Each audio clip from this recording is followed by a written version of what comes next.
Years ago, Rudyard Kipling wrote a poem entitled If. It began with these words: if you can keep your head while all about are losing theirs and blaming it on you.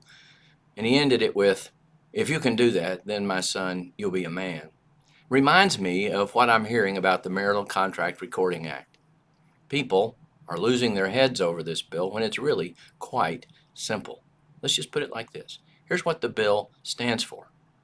If you believe that ministers should not be required to sign government documents that violate their conscience in order for the marriages they solemnize to be legal, then you're for this bill. If you believe ministers should be forced to sign documents against their conscience for their marriages to be legal, then you're against this bill. Now, others will say, but that's not all this bill is about.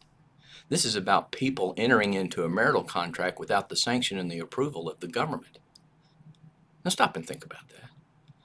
Men and women are competent enough to enter into all kinds of contracts every day. But for some reason, some people think that competent adults who enter into employment agreements and buy-sell agreements and lease agreements and home purchase agreements, they're just not competent enough to get married and decide they want to get married without a permission slip from the government, a license.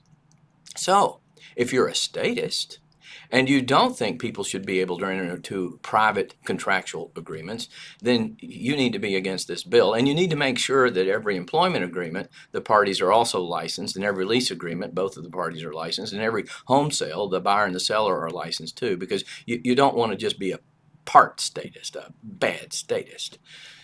But if you actually believe that men and women are competent to do a lot of things, including enter into contracts, well, then you don't want to be a statist and you would vote for this bill. So that's what the bill is really about.